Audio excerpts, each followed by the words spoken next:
It's turbo time. I had a good morning.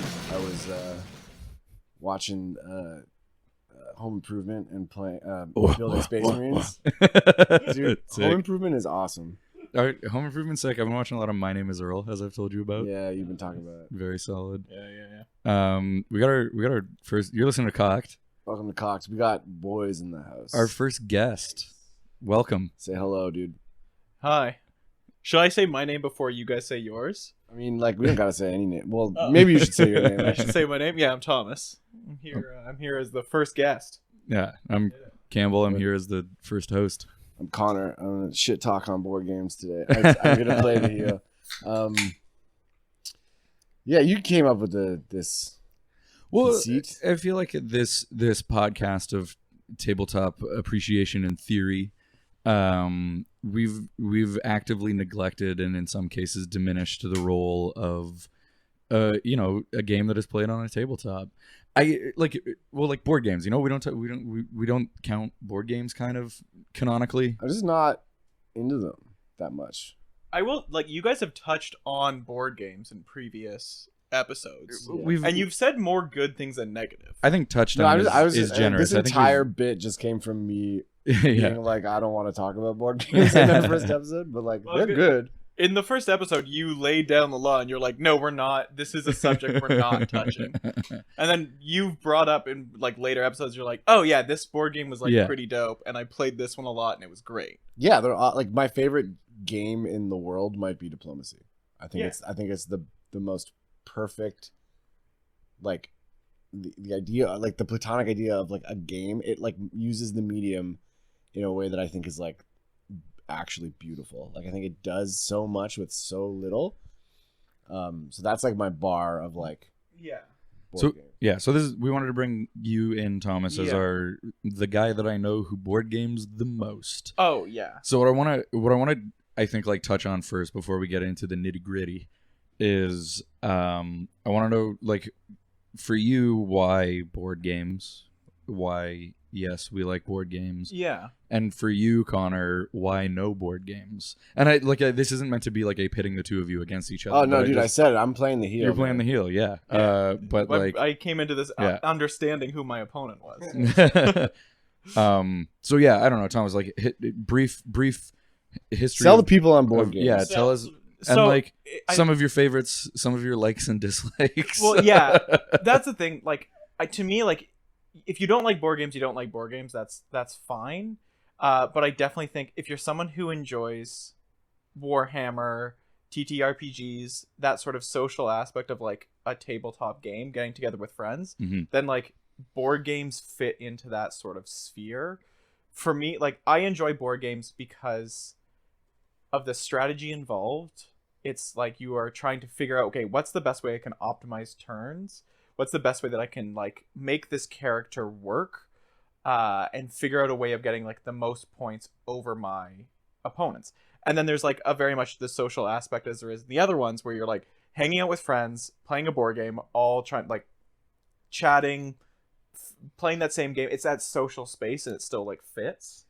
It's min-maxy though. That's I was just gonna say that's board game is min-max. You don't. There's no. Well, it depends on the type of game you're playing.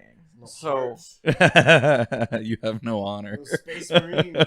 Yes, you can go super min-maxy into it, and there are some games where if you make a mistake in the first 2 or 3 turns, you've lost for the rest of the game, and that is an aspect of it, and that is for sure a knock against it, where it's okay, if you are somebody who's coming into the space playing against people who have played before and understand the game, you're gonna lose. But I would argue that that's the same in sort of any game. Yes, because every board game interaction, most board game interactions I have go like this. There's one person, and I've been this person, who's I want to fucking play this game. Yeah. Everybody come over and play this game, and everyone's this sounds fun, and then you as the person who's interested, who have just been reading the rulebook for 3 weeks, just fucking curb stomp everybody, and they're this sucks, and you know what I mean?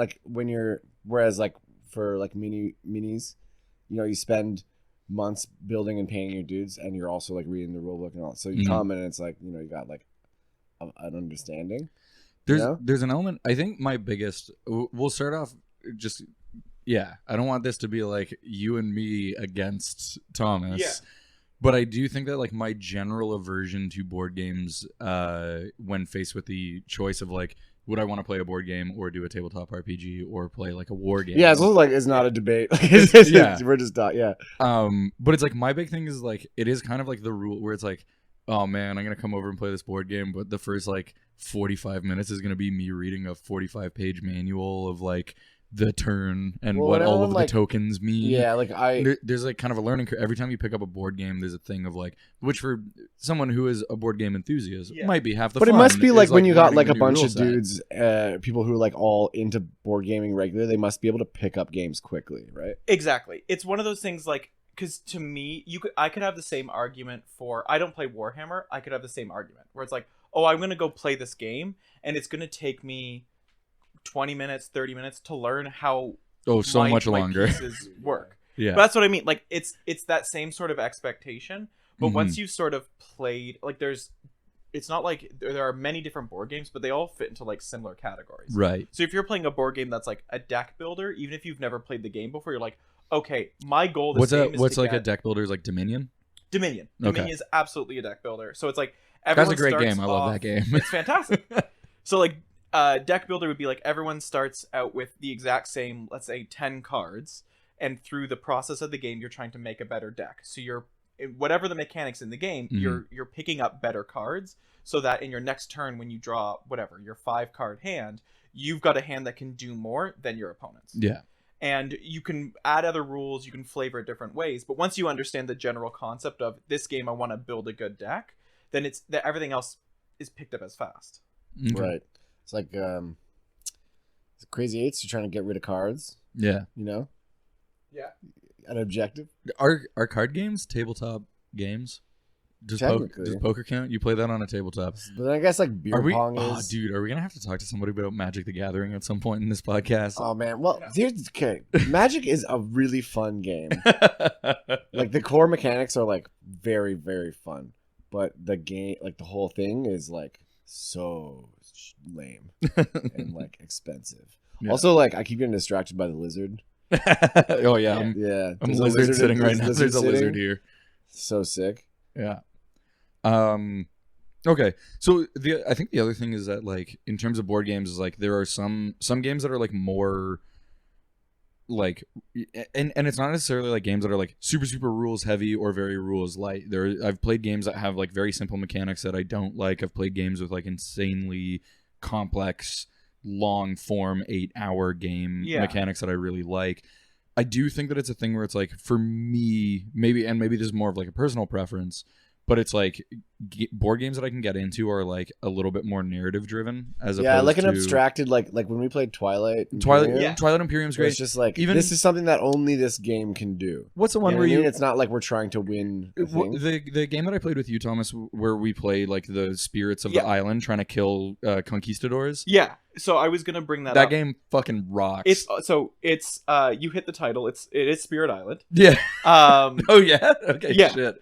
and that's so to me the best board games out there. Mhm. They choose a theme and then they hit it really well. And Yeah. as you're playing, you're like, this is matching the theme that was like set out for it. Yeah. And I was gonna mention as well, like what's nice about something like Spirit Island is it is a cooperative game. Everyone's working together against the game. board itself, Yeah. the game itself. And so it's one where I love when games are like playing against the game. yeah, Like an analog computer game. Yeah. Almost. It's so cool. Like what's that zombie one? Last Night on Earth. That one's really fun as of a like collaborative and again like with a narrative, yeah. fairly simple game mechanics. I think for me where it gets like I hear people talking about Wingspan. Is that what it's called? Yeah, the Wingspan. bird. That game stinks. What is this? Is this like a? You just get points for seeing for like not. It's a bird watching the board game. Dude, Yeah. when you go to like a game store and you're like, Yeah. For cool minis, and then you look at the board game Yeah. area, and you're like, how is there so many? Like, there's fucking thousands of them. Yeah. And like, I know the industry is like profitable, hmm but like, how can it? Like, it must be doing better than like books. You know? Yeah. The thing is, like, yeah, definitely with board games, you can go into a board game store and be like, holy shit, there's, where do I start? It's like Where do I science go? class, the game. Yeah. And like, so for me, as I was getting more and more into board games, my best resource was Board Game Geek, where it's like, here are user rated and like review generated, here are the best board games out there on the market, and you can sort of go in and be like, which one sounds interesting to me. So there was like a recent game that I picked up within the last year is a Lord of the Rings board game, and it fits the theme super well. And Is that the procedurally generated one? No, it's not. It's not. I don't think it's the procedurally generated one. It's War of the Ring, and it's really optimized for two people playing against each other.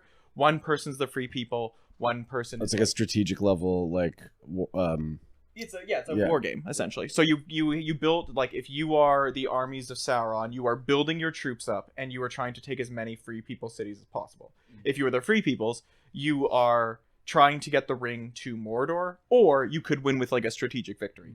And if we're talking about theme, to me it hits the theme really well. Anytime I've played the game, the big sort of turning point fights happen in the places you want them to happen. They're happening in Minas Tirith. They're happening like, did Saruman push everyone back? Did like Orthanc fall?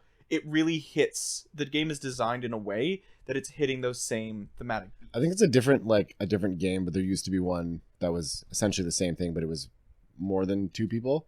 It was a War of the Ring game, but it does, like, because that is, it did a similar thing where like it uses mechanics to hit the theme where it's like, if you're Mordor, you have like overwhelming force, but you lack the ring, and you're always trying to like, and you can like, cast people's, but you're always trying to find the ring. It's like, fuck, I can't get it. Whereas like if you're the free people, it's like you're holding on for dear life all the time, but you got the ring, and like, you know where it is, and like it was like, yeah, it's 100%, and that's sort of like that's what I like about these like sorts of games, and which is why I brought up like Board Game Geek, is I was like, where's a good board game that's like, I want sort of like a fantasy, really thematic fantasy game, and that fits like a 2-player one-on-one sort of scenario. And this one was like, it's in the top 20 games, it fits the bills, and it plays great.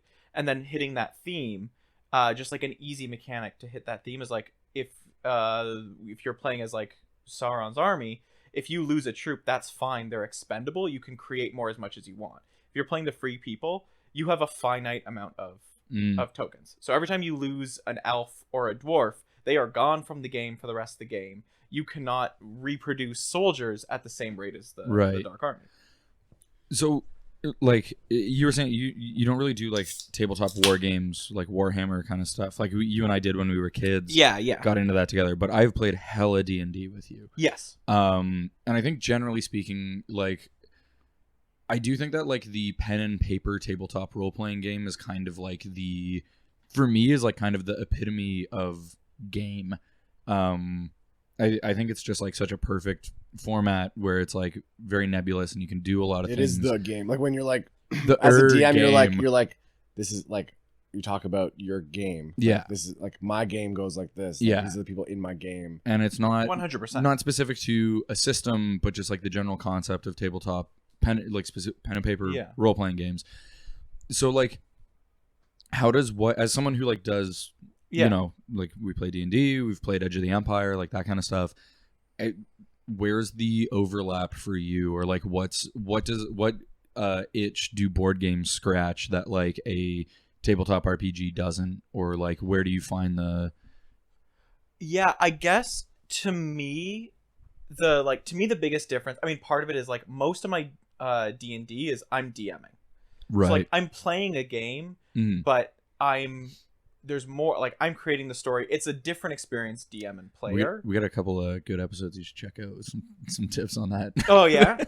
But it's like that's sort of a different experience. When I come to like a board game, it's more so like, okay, I'm trying to win this game. And like there's no winning in D&D. If you're trying to win D&D, you are playing the game wrong and you're making the experience shitty for everyone at the table. Yeah. Oh, totally. So it's like with board games, like there is a goal, there is winning. And then to me, a lot of what I enjoy about board games is, okay, here are the rules, here are the constraints, and there might be a lot of them. And I enjoy board games that are really crunchy, really rules heavy.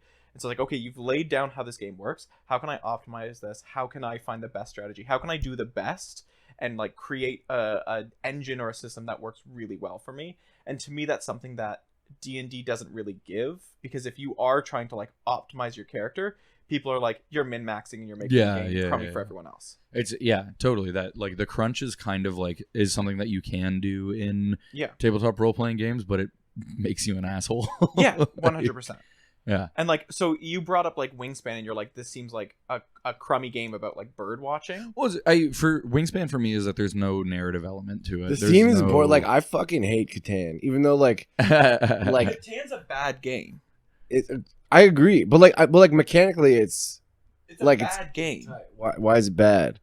Catan's a bad game because it's there's no strategy. It is all random luck of the dice. Thank you, dude. For me, board games are better when they minimize the luck as much as possible, and you can optimize your game and your strategy, and you're not like, well, I have a great roll. Like in Catan, you can be like, well, I chose the cities that are closest to the highest dots. So I've got lots of 6s, I've got lots of 5s, but I rolled a double 1, and someone who decided to choose a 2 like an idiot is getting points on my turn, and now I can't do anything. Right. Yeah, I fucking hate Catan. People are always like there was a, it's not, you don't see it so much anymore, but there was like a period like 4 years ago where motherfuckers were playing Catan. Yeah. Dude, I playing Catan like it's no. I used to work with someone. I used to work with someone who would go to Snakes and Lattes and play Catan competitively. Like there was like full on in Toronto. There used to be like a Catan league and a Carcassonne league, and you could play both of those games competitively. They still do. Yeah. There's still like competitive like Catan, whatever leagues tournaments. It's not a good game. But like you were, I used to play Catan years ago, like weekly. And to me, why Catan got so popular is people were like, I'm bored of Monopoly. I'm bored of Life and Sorry. And this is giving me a board game that's doing you mean the game Life. Great. But yeah, it's like people are like, I'm tired of these board games, and Catan's giving me something new in a board game form.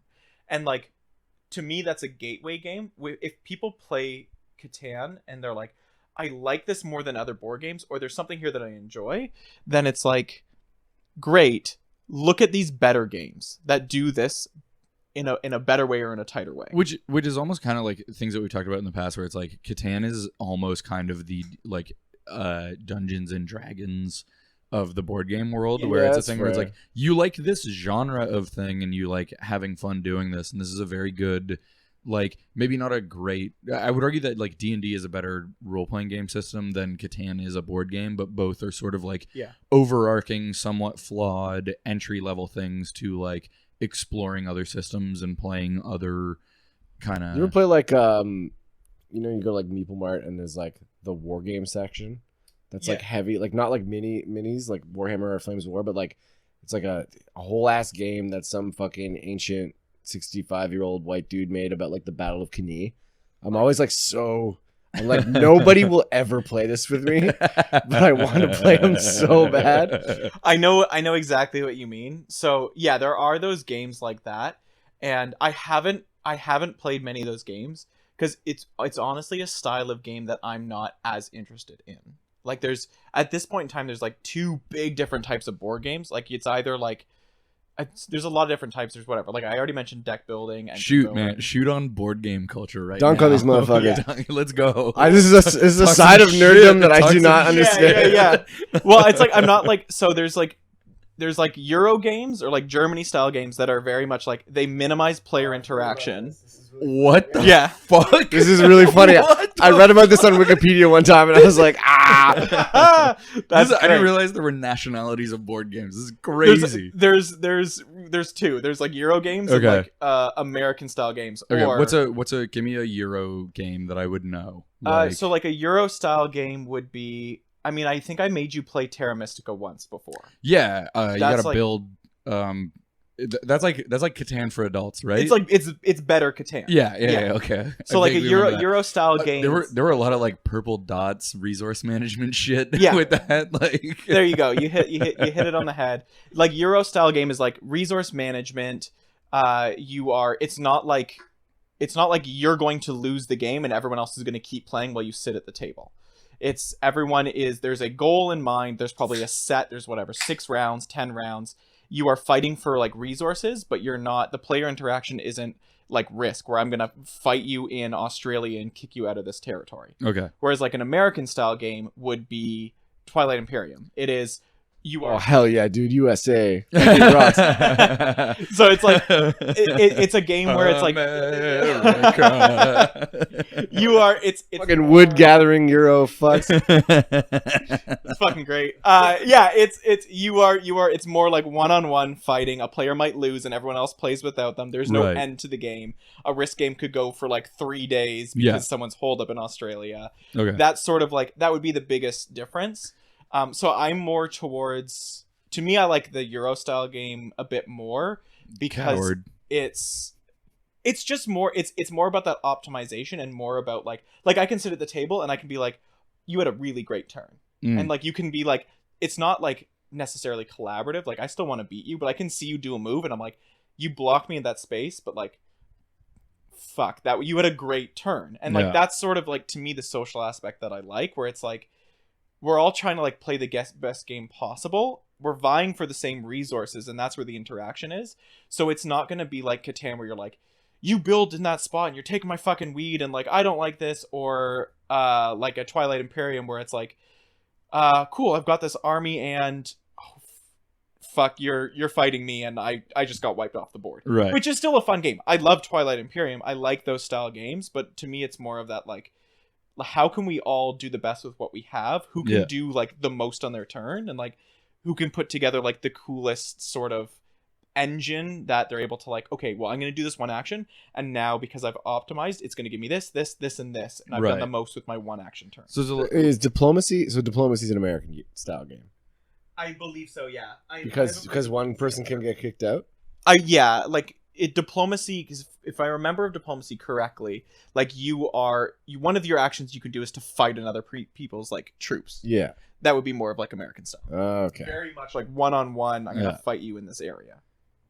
What's I don't want this to just devolve. How about Ticket to Ride? I was just gonna ask about Ticket to Ride. I was just gonna ask about Ticket to Ride. My girlfriend loves that. Ticket to Ride. My girlfriend loves that game so much. I played Ticket to Ride with your girlfriend, and we had a great time. All right, it was lovely.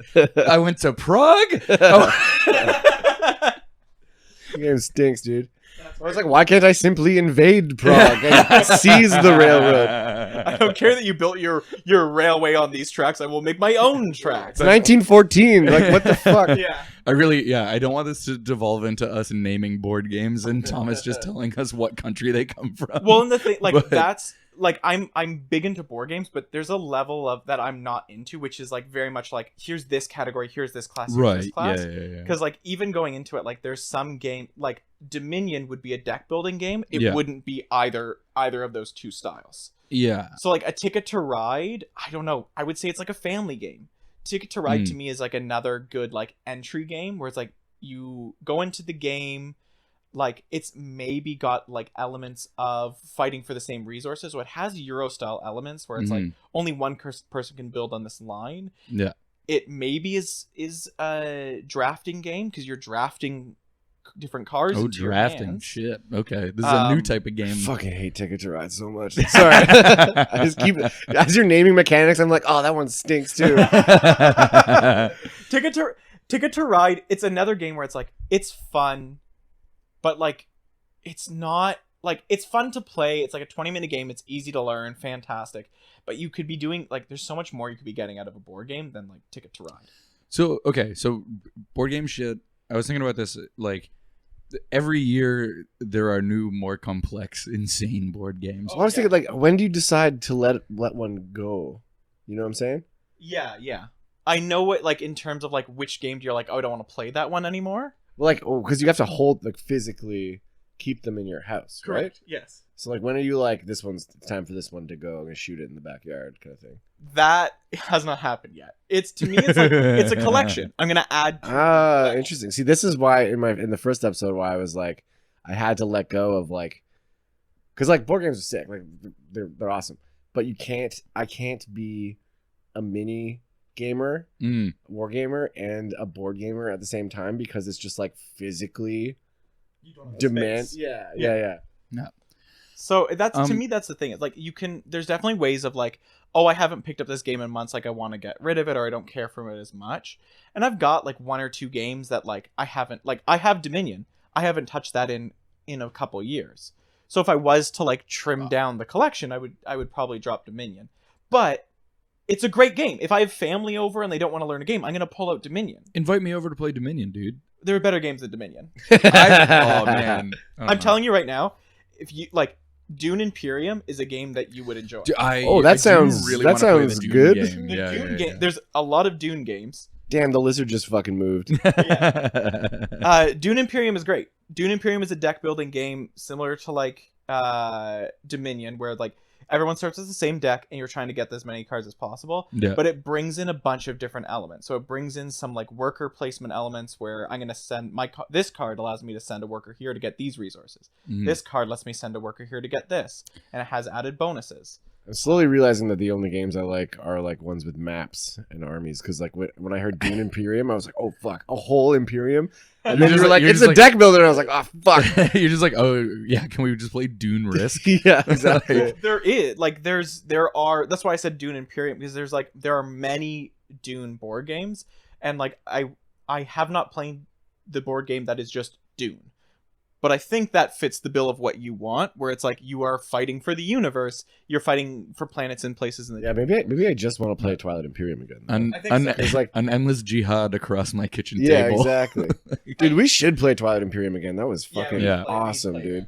So the other We thing need- I was thinking about is like, is there like when you're playing Dungeons and Dragons or you're playing Warhammer or whatever, there's always kind of a conversation about like these are games that have existed for decades Yeah. and have gone through multiple editions and different eras of quality of miniature production or like general tone to the game or like rule sets or whatever. Whereas I feel like with board games, it's not a thing where you're like nobody's talking about like, oh man, like They released it. Twilight Imperium second edition was like, is that a thing or like That's totally a thing. Yeah. yeah is The Twilight Imperium you can buy right now is the 4th edition. okay, but is there within the Twilight Imperium community at large Bro, are like, there people who Axis are like and Allies. we're like, still playing, There's been like- a couple of editions, and like yeah the ones that have the more, like they tweak the geography of the map to make Right. it, like to make the gameplay better. And, but like, it all is that. like are there communities of people who are like we're just playing like Twilight Imperium second edition because that's like the edition that we like in the same way that you could go and find someone who's playing like D&D 3.5 instead of fucking D&D 1. So maybe I don't like there might be someone who's like I prefer this edition over this edition. Mhm. But what I would say what board games do that's slightly like it's similar to D&D where they'll keep releasing like books and like modules, whereas like board games will come out with different expansions. But some of those expansions will do the same thing as a new edition. So you'll come out with a new expansion. Mhm. Here's a new we realized that the first board wasn't as balanced. So this expansion will give you a couple other mechanics and a more balanced board. Okay. So it's less so that people will be like, I'm going to play older editions, because when a new edition comes out, it's normally built off of the back of community reception being like, this game was broken in this way, or this character or board was broken, so we're going to fix this with an expansion or a new edition. But that's almost like that's less to me like in terms of like if we're talking like 40K. Yeah. That's like not what like a new edition is. That's more like a supplement or like a patch. Because the game is the game. The with game board is the games, game. Like, right? you still, like, yeah, even they're- like yeah D&D. Well, I it's guess just like that's not- it's like when Games Workshop puts out like an FAQ, and it's just like, oh, we're like fixing this thing or we're adding this thing Goddamn or whatever. FAQs, Yeah. Yeah, it's insane. So like, yeah, like that's cool, and that's cool. But like, I was thinking, like, is there more of a thing where it's like for like I appreciate in terms of like Warhammer or whatever rule sets and shit aside, I'm like, model wise and like just general aesthetic and tone wise, I prefer like 80s to 90s. Is kind Right. of like my sweet spot. Is there a thing where people are like, oh, like you got to go back to those classic board games that they were putting out in the 70s, or like, It's hard to maybe I would say it's hard to say, because to me like the board game sort of like boom right? doesn't have that history to it. Yeah, Like I would say like Settlers of Catan, when it sort of came out, was like, oh, there's a different way there's a different sort of way of like designing a board game. So it's not like someone's going to be like, oh, I'm going to go back to the 90s and play the first Catan. It's like, oh, I'm going to go back to the early 2000s and play Catan. And Yeah. that, I guess that is true. Like it is Yeah. a recent Yeah. kind of like in terms of like conceptualizing it as a hobby. Yeah. Because I do think that like when people were like board gamers, they were playing those like Avalon Hill, Yeah. like war games that I was just talking about. Like they weren't like, you know, it was Yeah. completely different. Or it was just like family, like Monopoly, Yeah. or fucking whatever. There wasn't like board gaming as a hobby. Yeah, newer. And I think that's the thing, is that like one of the things that I appreciate so much about tabletop role playing games, miniature wargaming, is that you can go back and there's like a very lush, cool history. Like there is like the fictional lore of the game, but there is also like an actual lore of the history. Yeah, it's so of, awesome, dude. Which Yeah. rocks. It's Is like so great. Milton Bradley never commissioned Bolt Thrower to put out an Yeah, album. You 100%, know, yeah. Games Workshop Those did. fucking coward so, pussies, yeah. like, I think there's a degree where like I think board games are some people are sort of going in that direction. Like mhm. so I mentioned Terra Mystica, which is like very sort of like a fantasy theme, those very classic sort of fantasy type races, and then they took that system and they released a new game called Gaia Project, and it's space. So Okay. instead of, you're now colonizing different places in space, and it's more like space themes, and there's robots and there's different things like that, Yeah. which you could sort of be like similar to like 40K, how it's like, okay, we're gonna do like our fantasy sort of like older, you can be like the rat people in 40K, or now you can be like the Tau and the orcs, and those are like different systems. There's no rat people in 40K. Yeah, you're fucking Yeah. embarrassing yourself. Yeah. Even. The Skaven are only in Warhammer Fantasy Battle or Age of Sigmar, as it's known But now. that's sort of what I mean, Yeah, where it's yeah, like yeah, yeah. it's all based on sort of like the same idea, the same mechanics, but it's like, here's like Age of Sigmar and here's like 40K. Yeah. That's sort of what I mean, where it's like Terra Mystic would be like, here's your fantasy, here's your space one. Right. And then there's like, in terms of like lore, like I sort of like roll my eyes at it, but there are games that are like, here's the game, and then here's like the lore behind these characters, or like the lore behind the game. I love when, you know, remember what, like, you don't see this much anymore, but like you know, like Star Trek movie would come out, like your first contact. Yep. And it'd be like, you see like a kid in Walmart and it's like, Star Trek, the movie, the game. I miss that shit. Just like some garbage game that came out. Yeah. Well, those games are still coming out. They're just generally like better. Like the Dune Imperium, the artwork is, they got little like- pictures of Oscar Isaac. oh, Timothy Chalamet is Timothy. He's there. Like when you play that, like when you are him, the artwork looks like him. Right.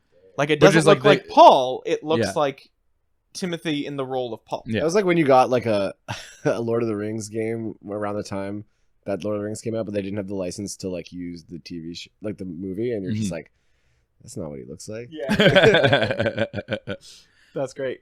Yeah, like Um, same thing with like, well, even more recently with like Marvel video games. You're Uh-huh. like, I'm playing as Captain America, but like, that's not the Chris I know. That's not Yeah, Mr. you Evans. ain't Chris, dude. Yeah. Guys, I just had like the most insane like flash memory of when I was a kid. One of the board games that my family owned was like a Harry Potter board game that like I did not realize until years later. It was Clue. The game was Clue. But it was just Clue at Hogwarts, where you had to be like, oh, like Professor Gogschnort did it in the herbaceous potions room with In the Megorium, with, yeah, like, Dr. Metorium. yeah, but it was Yeah. like that was like I just realized that it was like, oh, they put out this like game that was Reskinned it. Yeah. it was just like, this is a game that already exists and they just put Harry Potter paint on it and Yeah. like released that because Oh, the movies were They coming still out. do that. I see. I thought you were going to talk about the Harry Potter. I don't even know if you would call it a board game, but the Harry Potter game you had where it was like you had to get like the ball through like the hoops around the thing. There was like air shooting out. Do you remember this thing that I'm talking about? Vaguely. It was. I don't even know what part it was. Like it wasn't like a Quidditch game, but it was like you were like using like magic to like. Levitate. They only had the rights to hoops and balls. Do you think is 1313 Dead End Drive?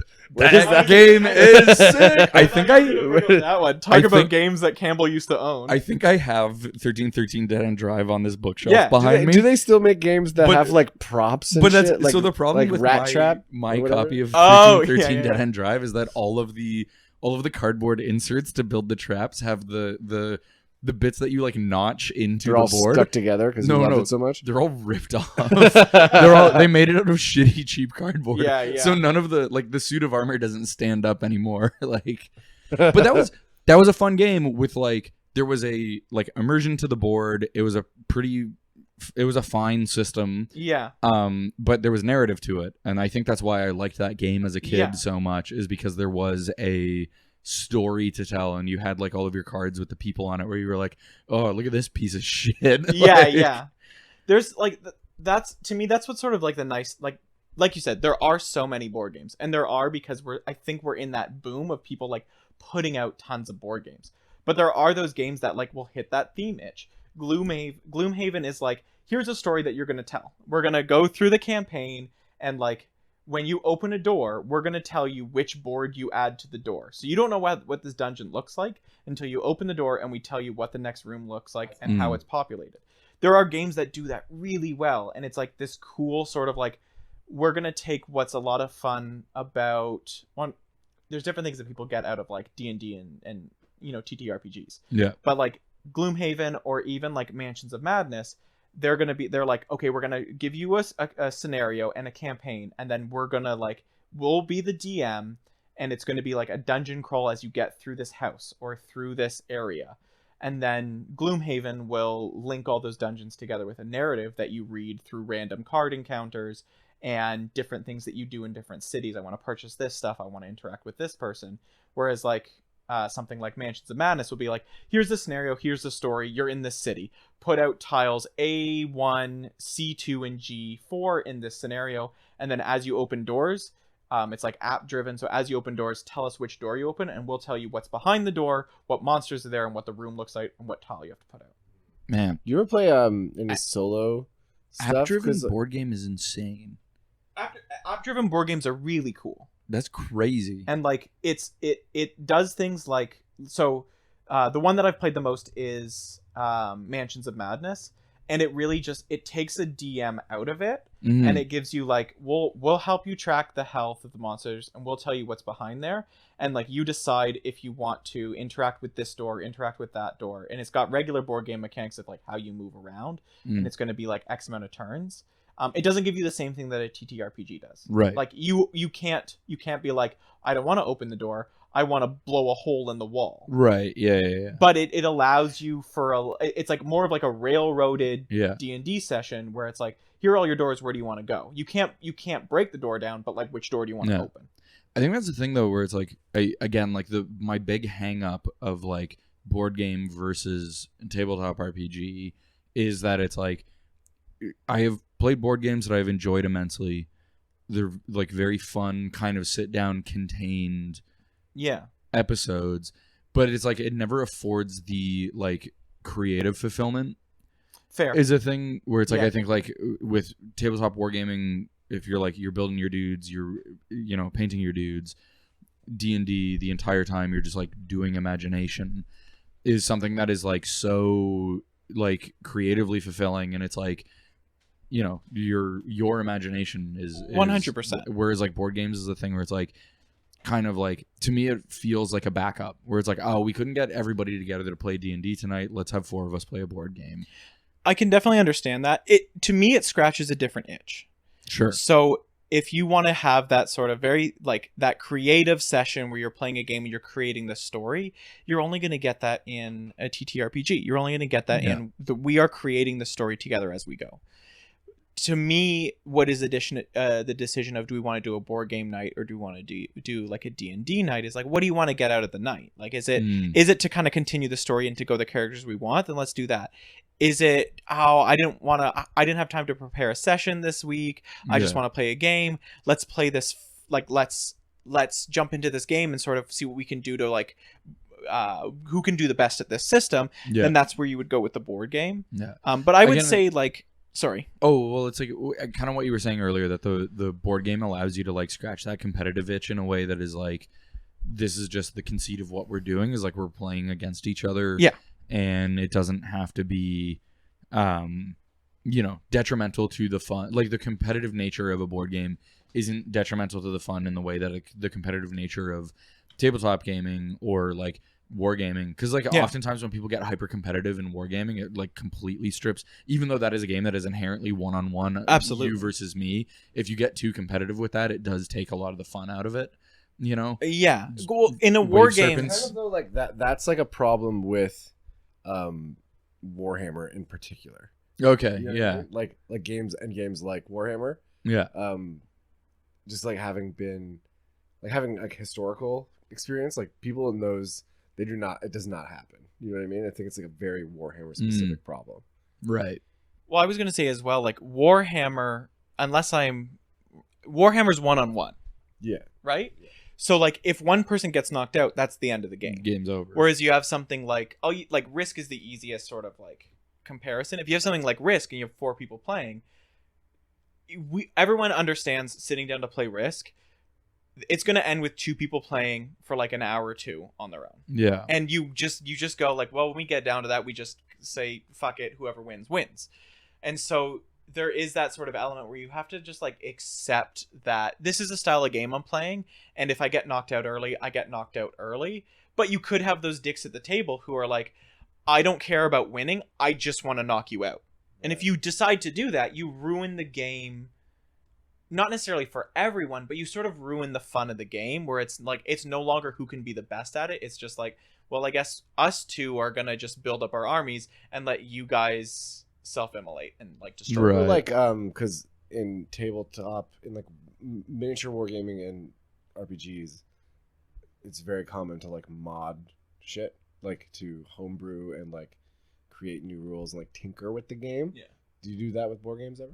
Yeah, I don't do it too much, but there's like a definitely there's a lot of it where it's like we're gonna house rule this, or we're gonna like we don't like this rule, or like yeah, sometimes you interpret rules differently and you like switch things up. But the thing with board games, and at least in my opinion, is like people will home rule something because it makes the game better, and then the company will be like, okay, well, here's an expansion that adopts that home rule as the way to play the game, and then we fixed up some of those reasons why you needed to home rule it in the first place. So we took your suggestion, we took your feedback, we made the game better, we tightened up some other things, and now it doesn't have to be a home rule. Now it's just like, here it is, here are the What's rules. that? I feel like every time I've ever played, and I mean, like, I haven't played Monopoly in like fucking 15 years, but every time I ever played Monopoly as a kid with someone, everybody's family has a different version of what community chest is. Oh yeah, Right. and like what you get something on free parking. It's Yeah, like, yeah, no, you yeah, get yeah, nothing on free parking. Yeah, It is exactly. free. It's nothing. Yeah, I played Monopoly once. My family played it once, and it was a complete disaster. yeah, I because never it's a played it again. because that is a bad. I've only game. played it once in my entire life. I've never Yeah. played it. Monopoly is a bad game. Yeah. Monopoly is a bad game. Yeah, of course. My favorite is the Monopoly that I had when I was growing up was NHL Monopoly. Nice. Where like you bought hockey franchises instead of like Park Place or whatever, and it's like very funny. I think that game's still at my parents' place, and I was looking at it the other day, and it's like the state of the NHL in 2001 or whenever that game came out, or it's like, Yeah. oh man, the Columbus Blue Jackets just showed up and were like a real hot ticket, you know, like Yeah. Yeah, that's funny. Yeah, there's like, games definitely like sort of like change over time, but Monopoly is definitely one of those games that they're like, screw it, we're gonna be the same game, and we're just gonna slap different labels on it. yeah, And every so often they came up with like Cheaters Monopoly, where they're like, a mechanic is like, you get to like cheat and steal from the bank, and it's like it'll speed the game up, and it's like, your game's bad and broken. If the game takes too long and the only way you can speed it up is by like allowing people to cheat, your game is broken and your game is It's bad. not a real game. Like Monopoly is I imagine it was made for like dumbass suburban people in like the 50s. Like, you know what I mean? Like it's an old game, right? Like it's been Yeah. Oh, it's an old. From my understanding, Monopoly was made by someone who was like, I'm going to show you why Monopoly and like capitalism sucks, and I'm going to make a board game that tells you why capitalism sucks. And then people were just like, what a fun. You get rich and shit. Yeah. Yeah, people were like, what a fun game, and it's like, no, it's bad. Yeah. Okay, so like Monopoly classic board game, Milton Bradley is like, they were the heavy hitters for, I feel like, Kids, decades goats, dude. in the board game world. Now, like Fantasy Flight puts out a lot of board games. Yes and no. Okay. Fantasy Flight's like a bit of a weird one. They've got like They had like a decline, weren't they? Were like big stars in like the 2014 kind Yeah. of time. So, Yeah. but is there like a like in the way that like Games Workshop or Wizards of the Coast are kind of like dominating the like, you know, miniature wargaming or tabletop RPGs? Like, Yeah. who's like big man on campus as far as board games? that it's hard for me to point to like one company or one game, because it's one, like, I'm sure people have like different opinions. That's a level of like that fandom and like that the like board game community that like I haven't gotten to. But there are like, because there's like two different ways of looking at board games. There's one of like looking at designers. So like, this is my favorite designer, and he might work for like, or she might work for a bunch of different companies, but anytime they put out a game, no matter who it's with, I like them. Or you could have like, so personally, I like Stonemaier, who puts out like, they're like, they make board games, they put out a bunch of different stuff, and they're like designed by different people. So you could kind of go in one of those two routes. I don't necessarily think there's one. Like a publisher author kind of relationship. 100%. 100%. So I don't think there's one that I would say is No. like is winning the game right now. Because I think if you were to sort of like go back to like Board Game Geek, if you were to like look at the top 10 games, I would be surprised if like there's more than like two that are the same publisher or the same like. It's author. just such a broad category of hobby that It's like that, but like there's a lot of like outside of like Warhammer, yeah. like that's how a lot of the like wargaming like miniature Sure. space Yeah, works. yeah, Like yeah. I fucking bought this game.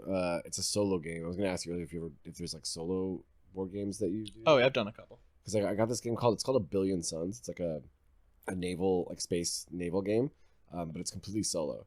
And I've been playing it with like quarters and pennies. Sick. It's You fun. Fucking someone just time traveled you from the Depression to now, right? Dude, like, it's well because I only have like a battle fleet, Gothic fleet, so I don't have like enough varied ships to do it. But it is. We should. Well, I guess it's a solo game, so we can't. You should play it. It's really fucking sick. You run out of pieces and you're like, here, the dreadnought's now pocket Yeah. lint. Exactly. I gotta go buy a pack of cigarettes. I got Yeah, change to finish this game. That's great. That's great. But yeah, there are definitely people who are like, I will buy always from this publisher, or I'll buy from like this like designer. But I don't necessarily think there's one that's like risen above all the others to be like the de facto. But yeah, it's like personal preference. Like I said, Yeah. I enjoy Stonemaier. They're the ones they did Wingspan, which despite what you said is a really good engine building game. It's birds, and like if you don't like bird watching, whatever, it fits the theme well enough, but it's a really good engine building Theme game. is everything though. Like the theme is everything. I'll play bad games if the theme is cool. Like, come on, dude. I know what you mean. Birds, man. It fits the theme well, and that like it's like, okay, you're gonna have a bird sanctuary and you're bringing birds in. Oh, And Yeah, so right? if you aren't interested, Right? Son. And the mechanics are so they're like you can fucking every turn is like you can have an egg or you can put out food or you Yeah. can it's but like Oh. the so, worst. but that's it's totally fair to be like, I don't like the theme to this game, yeah. but I like the way that they've designed the game around the theme. It works. It fits the mechanics, and the things that you do fit the theme really well. It can't be about like shooting the birds. Oh come on now. You could Hunting. you could Yeah. easily like theme it that way. It wouldn't fit together with some of the things. Yeah. But you could be like, oh, I shot this bird when it was in the like lake, so I'm gonna put this bird in the lake. Hear me out. Instead of raising birds, it's about arming a space marine. You just want to take your humans and you want to make them as good as possible on the world and space stage. Yeah. How do you have fun without space marines, Thomas? It's hard. But yeah, like so like they put out Wingspan. They did Scythe, which is a game that I really enjoy. And I feel like you would probably enjoy. Harvesting wheat. No, it's got robots, dude. It's robots. Oh, it's that game. It's like that. I was gonna say you would like this theme. It's like I know that one. Yeah. it's like a slightly It's like an different like alternate World War One kind of. yeah, like World War One. They had like mechs, and this is we're coming out of World War One, and like how do we recolonize like Europa is like part of it. So it is about wheat. Yeah. Okay. There you do yeah, every so often you're like, yeah, I'm gonna take this farmland so I can like generate food for my like Mechs people. fight, or is it just like an artistic trapping? Oh no, you fight with the mechs. Okay, sick. Yeah, yeah. Yeah. But they put out like a bunch of games, and like I like to me I like it because like there is effort put into the games. Like the artwork is always stunning. The quality of the board, the quality of cards is always like really high. They put effort into like the pieces that they make, and it's not like you open the game and you're like, oh, all these components feel like junky. Like even if even the board you're playing on, you're like, oh, like this feels good. This has like a weight to it. The wooden pieces fit into the recesses into this board perfectly. Like it's, right. They just put that little bit of like extra effort in. That's the mini analog. Yeah. You know what I mean? Like you probably love a well designed, well constructed, like product, like everything. Oh yeah. Yeah, exactly. 100%. I respect that. Hit me with real quick. I am actually very curious about solo board games. What the fuck's up with that? So there's what they're doing a lot now with like the board games they're releasing, and this is, I haven't necessarily gotten a board game that's like you can only play alone, but a lot of the board games they're releasing, they're like, oh, we're gonna have like a 1-player solo mode where we will automate a other person and you essentially like play against the board. And so there are some games where the automated person is like you are going towards the same goal, where it's like this person will play like a player, which I would say is similar to I guess like Dune Imperium as a 1-person mode where like it'll play like a player, it'll take up spaces on the board. Or you'll have other games where it's like you're going to use the same mechanics, but you're going to try to get as many points as possible within 6 turns. So the board, the game that will automate will take away cards, will take away spaces, will take away resources. And within those constraints, you want to get as many points as possible. It's something that like Arc Nova does, which is like a newer board game where you're like trying to build a zoo. It's something that like that idea is like get as many points as possible in like X amount of turns. The Matt Damon board game. Yeah, I can't be building those zoos. we it's built a zoo. But so the guy who made Stargrave and Frostgrave has a game called Rangers of Shadowdeep. Okay. Which is a cooperative. You play like a ranger, and like you do ranger shit, investigate stuff, but it's all pre-written and procedural generated shit. And it's co-op. It's like you two playing as like a band of rangers against the board. But you can also play it like single player. Like that kind of shit is fucking awesome. I think like that is kind of where like a mini war game and a board game kind of like the line begins to blur. You know what I mean? Where it's like, where is like, is it literally just like sometimes it's just like the fact that there's not a physical, like it's just the fact that there's a terrain board, right? Rather than like a fold out. Yeah. Because it's like you're playing like that game is played with like maybe like 6 miniatures. You know what I mean? Which is like that could come. That's Gloomhaven. You know what I mean? Like yeah. Well, even like we brought up Spirit Island before, but like to me, Spirit Island is easily one of my favorite games because it hits so many of those marks so well. The theme is great. Yeah. The theme works when you're playing your turns. It feels right. Everyone plays as a different spirit on the island, and each character board has its own powers that fit the role. If you are the volcano spirit, as you're building up power throughout the game, and you know you're going to have one round where you will like essentially erupt and do a huge damage around you, and it feels like you are a volcano blowing up on an island. Like it hits it perfectly. That's one that I really appreciate. Like that, like Spirit Island, Twilight Imperium. I have like we played Fortune and Glory. Oh yeah. Those like games with the player cards where it's like that is a thing that adds novelty to the game where you can replay the game again and again, but based on whatever character you are, there's a different strategy to approaching the game. You have different abilities. Pandemic's like that as well, right? Yep. Where it's like based on whatever like card you get, you have to you know what's interesting beat the pandemic differently. You play a game and you get the card. Like the Last Night on Earth game is like that. Yeah. You're the fucking cheerleader. It's funny thinking about that and scrutinizing that in relation to tabletop role-playing games, because like I've seen people role play harder with those pre-prescribed like you're the hunk in the Oh they, yeah. then yeah. they do with their like background character like that they spend and they don't really know how to act with it Yeah. in a role-playing game, which like goes to show that like this is kind of a tangent and a side thing, but, Yeah. like, restrictions work for role-playing, like, you know. I agree. I agree with you. I do think that in some regards it's the thing where it's just like, well, everybody knows what a high school jock acts like. Nobody knows what a tiefling rogue acts like. Well, You know, like there is real world kind of like things that you could base that off of when you're playing Last Night on Earth in a way that like, you know, D&D is like a much grander scale I and guess, like but if like more I don't know, I abstracted. think there is something there, but like if you're playing Pandemic and it's like Yeah. it's like your doctor is into this and like is good at this Yeah. and is bad at this, and people kind of like get into that vibe, and they start joking around about like I'm gonna do this because like the lady she's weird, she's wacky, like, Yeah. you know what I mean? Yeah, Like, yeah, which yeah. is like honestly like that level of like soft role playing is like more than some people ever manage at like a role playing game. Totally. You know Yeah, what I mean? yeah. Well, like you said, the restrictions help. Like if you're playing D&D and you're like, the world is your oyster, you're like, okay, well, I think I want to be this, and maybe I'll play this. Whereas like, okay, we're gonna play D&D, but it's gonna be pirate themed. Then you're like, Yeah. oh, okay, great.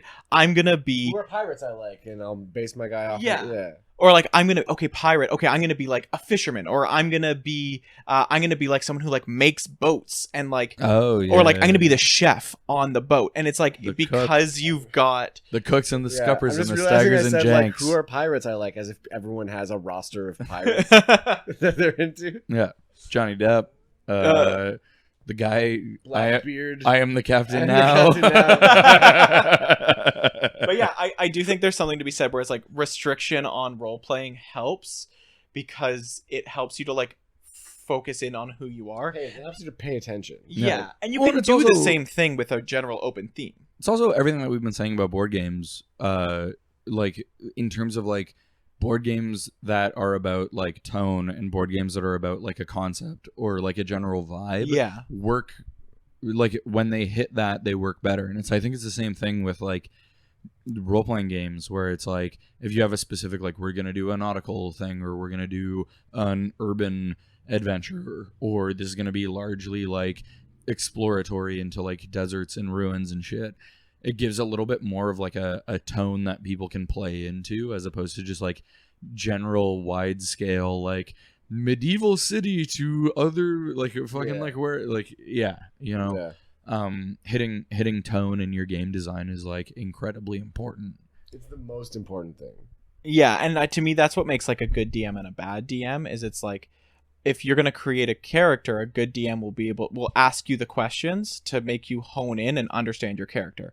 Whereas like I won't say a bad DM, but let's say a new DM will be like, which character are you? Cool. Who are you? Who are you? Great. Here's the setting I created. It's like if you really want to sort of like create that narrative, go into them and be like, okay, we're gonna have a session 0 and 1-on-1. Let's create your character because I want you to start thinking in certain ways of what your character is and what their backstory is. Totally. Yeah, for sure. You can't like open cast. I got a question about the lizard real quick. Once again, there's a lizard in the room. So they need the heat to survive. Yeah. At nighttime, do you turn the heat lamp on? Yeah. How does it survive? Oh, because it's like nighttime. It's nighttime. Like it's nighttime in the world. Yeah. Sun goes away. Yeah. Okay, that makes sense. Sorry. That's great. I had very specific instructions about like times to turn the lamps on and off. And my sister Keeping him up late. He's been partying. yeah. Well, no, my sister has like a timer for the lamps, but in like at the timer is set up to a different lamp at her house, and these are the travel lamps. And I was like, I don't want to be bothered figuring out technology. Just give me the normal lamps, and I'll just manually turn it on and off. I wasn't thinking, so I was hungover as all hell. I got home at 4 a.m, and I had to wake up at 7 to turn this lamp on. And then I went. That's great. And then I went back to bed. Oh, that's for another like 4 hours. That sucks. Yeah. That's fantastic. You're a good pet sitter. I should have just taken the timer though. Oh, 100%. Yeah, you fucked up the Yeah, moment you said, "No, I'll do this myself." Like, You're like, I'm a man. I can turn it off and on. what do I need technology for? It's just a switch. Yeah, no. I'm with you people always on your technology. I don't know how much like I don't really have a whole lot more about board games. Yeah, no, I will I think like. we got a pretty good base. I think so. I think there's like definitely like because both of you are into like tabletop games and war games and role playing games. I think that there's a board game that you would enjoy. Oh, 100%. I'm not saying Yeah. you have to go and like find it. Dude, like it's just like it's a way of life. Like I could only choose one because I had like my case in point is like there's a I forget the name of it, but it's like a Cold War game. Like one person plays the United States, one person plays Twilight something. Oh, yeah. It's I think I know which game you're talking about. Twilight Struggle. Twilight Struggle, yeah. And so I was like in Meeple Mart. Damn, he's moving again. I was in Meeple Mart like buying Warhammer shit, and then like I look over and it's like this game, and I'm like, that looks fucking sick. So I bought it, and I brought it home, and my girlfriend at the time I was like, you want to play this historical? She was like very into like let's all have board game nights. Yeah, And I was it like, have I got a board game? They for were you? they were very light board Yeah. game nights. Yeah. It was like we're gonna drink wine and cheese and maybe roll a couple of dice. Exactly. And I came home 1-on-1. Okay, you're gonna be the USSR, and I'm gonna be. And she's like very nicely indulged me and played this game with me, and I was like, ha, I win. I have deployed the Contra card and sponsored death squads in Venezuela. And she's like, ha, this is fun. And I'm like, and I was like, I'm never gonna play this game again. And then I carted it around with me for like years and years and never played again because I would always be like, hey, you want to come over to like people and play this game? And everyone's like, sure, yeah, it sounds like fun. But like, and then like, yeah, so then I eventually just like moved and I was like, no, I have to get rid of it. So I sold it on like Facebook Marketplace. And that's why fuck board games, dude. That's so Twilight. So I haven't played Twilight Struggle, but it's also like one of the like top rated board games out there. It's so good. Yeah, It's really good. It's supposed to be great. It does a great job of delivering the theme and the like historical flavor in its mechanics. And there's a pre-World War II version where you can play. There's 3 players. One plays as the democracies, one plays as the Axis, and one plays as the Soviet Union. That's great. Yeah, I'll if only never you had play. if only you had 2 girlfriends to disappoint. Yeah, But yeah, like I think it's one of those things where it's like there's so many board games out there, but there's definitely something that like Campbell, you like min-maxing. I try to deny it, but I do.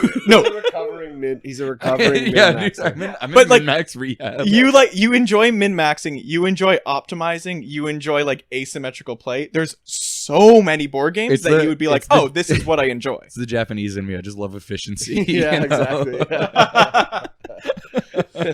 Oh, that's great. But yeah, there's definitely like board games out there, but like as you were saying, there's just like you walk into a board game store and you're like, what the hell is this? Like there's just rows and rows of games I've never heard of before.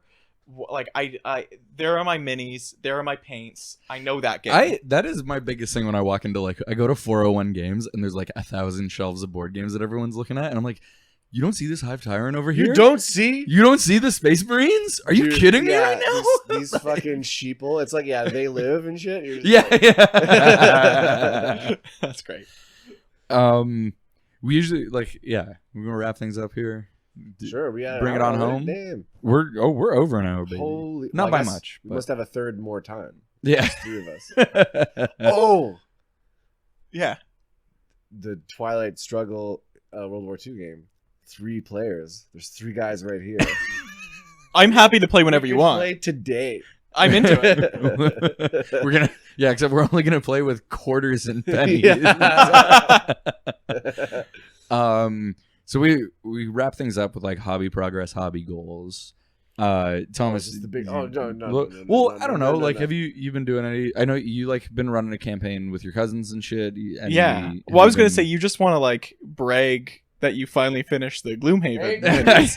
That's you want this part. I'm not saying shit. We're ripping on you about the Gloomhaven minis. 9 months later, finally getting painted. The saga is at its end. Yeah. I had this theory today where I was like, I'm gonna surprise Thomas. I was like, I'm gonna put them all in their little boxes that they came in, and at the end, when we get to hobby progress, hobby goals, I'm gonna be like, Thomas, look, and we were gonna do a live unboxing, and then I realized this is an audio medium, and that would be horrible content. Once we get the Patreon set up and we get cameras, bro. Nobody wants to listen to you be like, oh, this one looks good. Wow, neat. Yeah. Oh, this one also looks good. He's opening the box. Yeah. Yeah. I finished those fucking minis. I finished the fucking minis, and I also started painting my Stargrave dudes, and they look sick. dope as hell. They do look dope as hell. They look great. Yeah, they look good. Yeah. I was gonna make a joke at some point and be like, the only reason I'm here is to get the minis. Like I'm only here to collect on the Gloomhaven minis. Dude, yeah. I got progress. Dude, I finished 1,000 points painted War Master. Sick. Me and Collie played, and it was fucking so awesome. And I did built those true scale Terminators.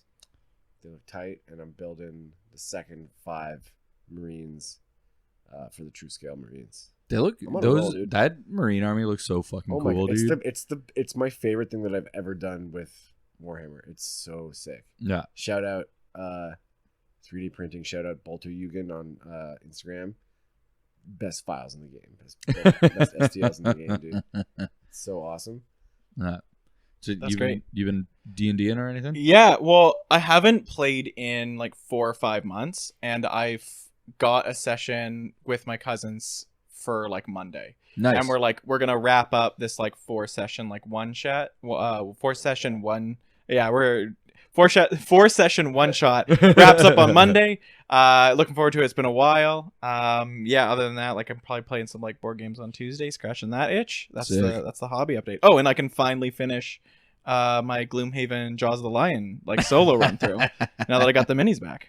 Did you just like not play that game for like 9 months? Yeah, correct. There was a pandemic on. Who are you playing that game with? Dude, 9 months ago was not like lockdown. Yeah. It was also, I was like doing a solo run. I was like, it's a pandemic. I'll do like a solo run on this guy. Now I feel bad. You should. But they look great. Oh, they look great. Yeah. That one broad's got the orb. Woo. Yeah. You gotta paint those orbs, man. Hobby goals. I'm trying to think.